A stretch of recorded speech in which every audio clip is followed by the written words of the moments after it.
Vous avez déjà 3 continents et ils ont même essayé de faire des manœuvres contre le Venezuela en Amérique latine. Donc ça, c'est un 5e et dernier objectif, c'est l'OTAN et Africom, le Africa Command des États-Unis, pour être le flic de l'Afrique. Donc si vous regardez le pétrole, Israël, la libération économique du monde arabe, celle du monde africain et l'OTAN comme gendarme du monde, oui, c'est clair que c'est une guerre des multinationales contre les peuples du Sud. Et donc ces guerres déclarées généralement, on va dire, par l'Occident ou par l'OTAN pour ne pas mettre tout le monde dans le sac, sont-elles légales et légitimes aux yeux du droit international? Non, ça c'est clair. Il suffit de lire, évidemment on dit qu'il y a une résolution, donc ça va. Non. Comment arrive-t-on à faire passer cette résolution, justement? Monnaie, bien entendu. C'est clair que à l'ONU, vous avez toute une série de régimes qui ne représentent pas la volonté de leur peuple. Les États-Unis financent et contrôlent l'ONU et ils ont des moyens de chantage, de pression. C'est clair, on achète des votes. Mais de toute façon, admettons même, cette résolution, en fait, elle viole la Charte des Nations Unies qui dit que l'ONU ne peut intervenir par la force qu'en cas d'agression d'un État par un autre, de menaces pour la paix et des choses comme ça. Pas d'un conflit intérieur à un pays. Alors, des guerres civiles, il y en a.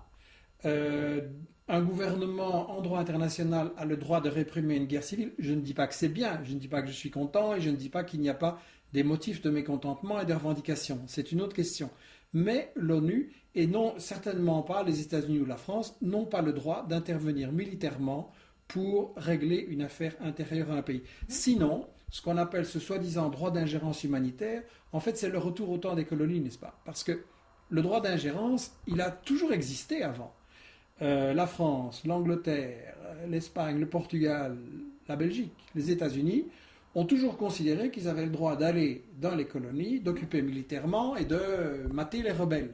On est en train de revenir à ça et je crois que c'est très très dangereux pour l'avenir du monde et pour la paix internationale. Mais donc, autrement dit, il n'y a que les agressés qui violent la charte de l'ONU. On est dans l'hypocrisie, évidemment. C'est qu'on va reprocher des choses à tous ces pays qu'on a attaqués, mais juridiquement, la guerre contre la Yougoslavie, contre l'Irak, en Afghanistan ou contre la Libye ou en Côte d'Ivoire, tout ça, c'est complètement illégal. Très bien. On va ajouter un 6e point, justement, aux objectifs des multinationales. Vous en avez cité 5.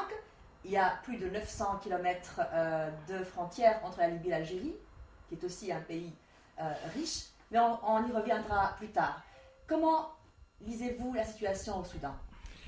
Je ne connais pas aussi bien, je n'ai jamais eu l'occasion d'y aller, mais j'ai eu des entretiens poussés avec Mohamed Hassan, qui est de nationalité éthiopienne, d'origine somalie en Éthiopie. Et dans notre site michelcolomb.info, nous publions très régulièrement des interviews avec lui. Et je dois dire qu'il m'a bien aidé à comprendre la situation dans la Corne d'Afrique et dans cette région-là. Je pense que le Soudan est victime aussi de ce droit d'ingérence humanitaire des grandes puissances impériales et que, tout en gardant mon jugement critique par rapport à différentes choses qui ont pu être faites, je pense que la raison pour laquelle les États-Unis et leurs alliés veulent intervenir contre le Soudan, elle n'a rien à voir avec le droit ou les intérêts des populations. Je pense que partout, les États-Unis poursuivent un objectif, c'est contrôler les matières premières et les zones stratégiques.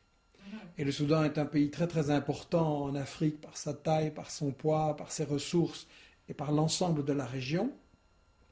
Et je pense que les États-Unis cherchent à contrôler ces matières premières, ces zones stratégiques et donc à diviser les peuples de la région.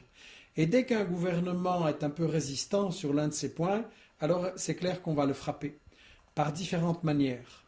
Et en fait, pour relier à l'explication que je vous ai donnée sur l'OTAN comme gendarme de l'Afrique, il y a une chose qu'il faut bien regarder, c'est quels sont les pays qui en Afrique n'ont pas voulu s'intégrer dans le pacte militaire, soit de Africa Command des États-Unis, soit dans l'OTAN. Et vous avez 5 pays en Afrique qui sont le Zimbabwe, le Soudan, l'Algérie, la Libye et l'Érythrée.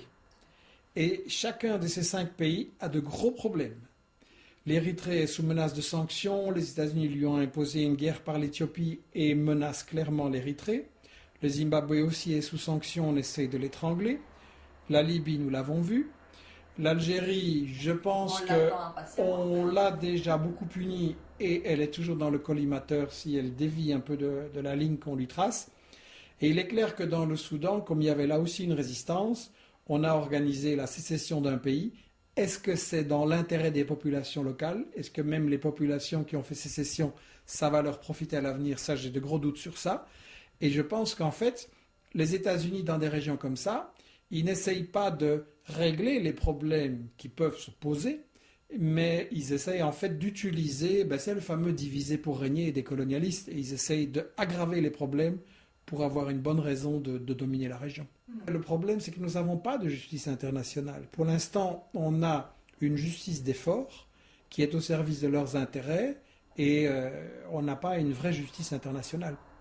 Et que faut-il faire dans ces cas, M. Collant, pour que ces forts, ou ces agresseurs, ou ces multinationales, ou ces États qui prétendent la démocratie et les droits de l'homme soient punis un jour? Qui? Ça, je ne sais pas si... Doit-on faire des révolutions en Europe aussi? Vous êtes plus jeune que moi, vous le verrez peut-être. Je ne sais pas si je verrai M. Bush et M. Obama jugés dans un tribunal international.